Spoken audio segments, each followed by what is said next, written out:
Doctor, yo quisiera empezar con pudimos ser previsivos hace 21 años cuando llegó el socialismo al poder, 1999. Se pudo prever el desastre actual en el que vive el país. No, era imposible preverlo porque el experimento que hoy en día se vive en Venezuela y que tiene efectos a nivel regional, es el producto de un gran engaño. La democracia venezolana en lo particular estaba acostumbrada al juego con las reglas. Nos habíamos acostumbrado unos y otros a participar en el proceso político sobre la base de unas normas fundamentales que eran aceptadas por todos, ¿no?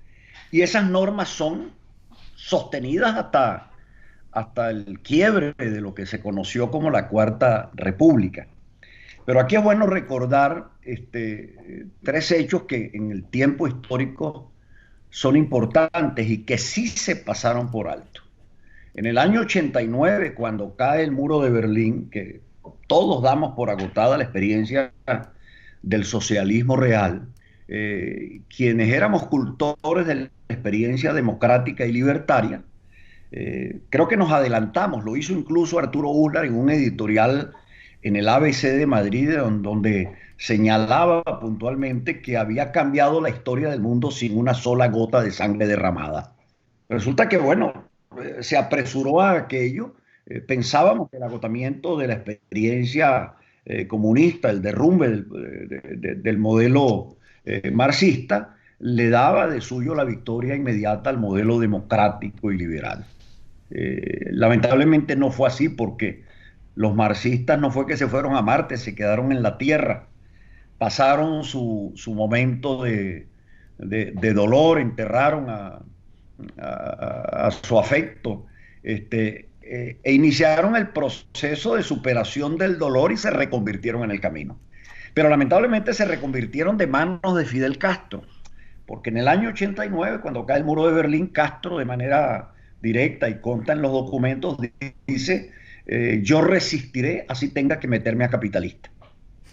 Y esa expresión, ¿cómo es eso de me resistiré así tenga que meterme a capitalista? Porque él intentaba salvar de todas lo que era el modelo tropical del comunismo, que en el fondo era un maridaje entre el mundo de la política y el mundo de la criminalidad y sobre todo de la narcocriminalidad.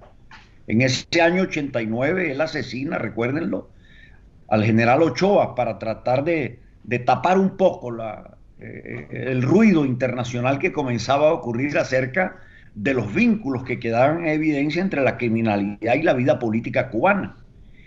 Pero en el año 90 y 91, cuando él funda el Foro de San Pablo con Lula da Silva, en los documentos fundacionales hay una primera precisión. Dice, seguro que nos van a atacar en lo sucesivo, argumentándose la guerra andina contra el narcotráfico. Pero nadie le hacía caso a este tipo de circunstancias porque se creyó con cierta soberbia, con muy poca humildad, que el monstruo había sido derrotado, el monstruo simplemente había sido enterrado y lo que quedaba era simplemente un recuerdo para los paleontólogos, para los que tenían que hacer labor de antropología política, pero no fue así. O sea, Castro siguió trabajando en este empeño.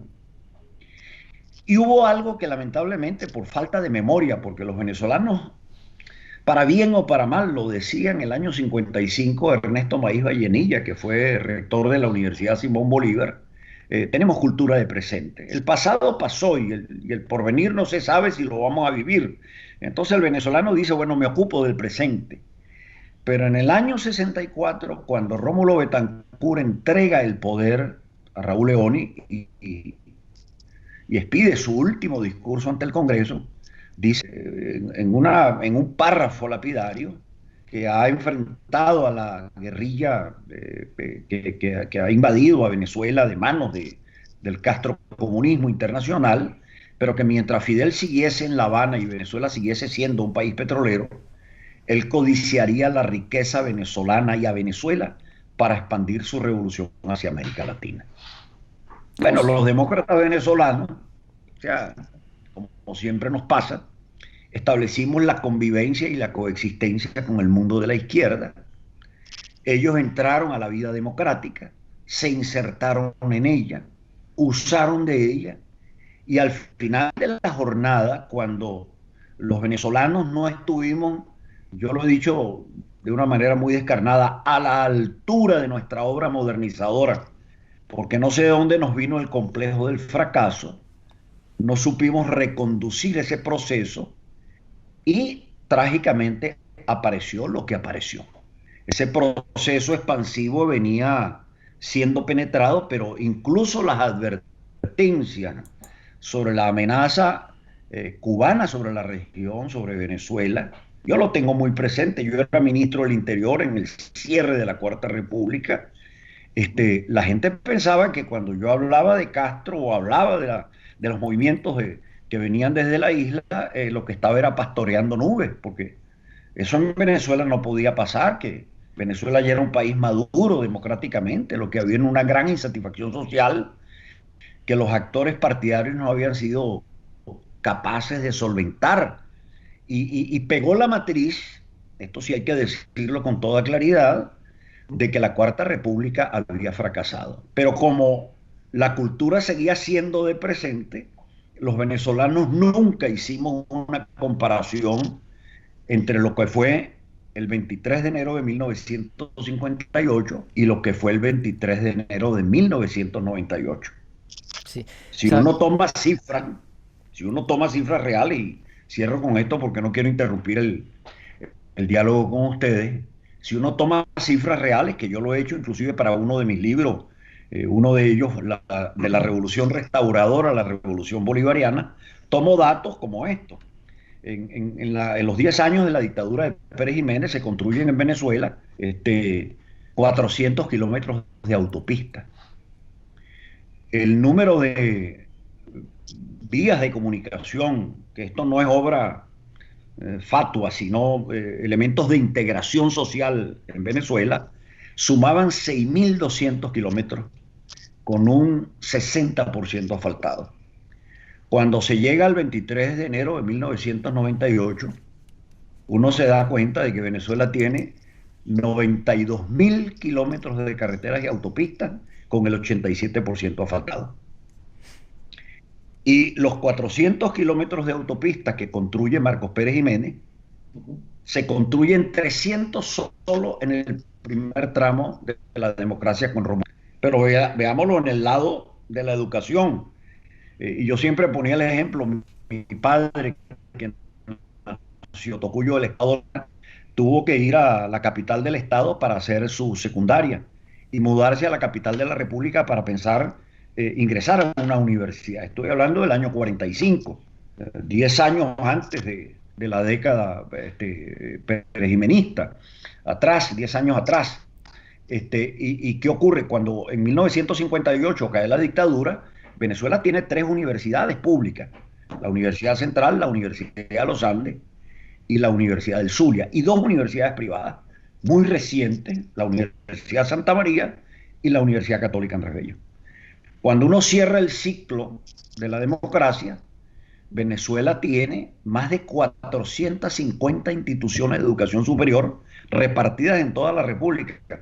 Buenos y malos institutos de educación, buenas y malas universidades, fabricando profesionales como salchichas, todo lo que se quiera decir, pero cualquier venezolano podía en el sitio más extremo de la geografía hacer primaria, hacer secundaria e ir a un instituto de educación superior. mira, ¿Cuál era el cambio? Claro, ¿cuál era el cambio cualitativo que había ocurrido en Venezuela? Que en el año 98, y esto lamentablemente no lo entendieron los actores partidarios, los venezolanos se les había crecido el pantalón, tenían pantalones largos, no pantalones cortos.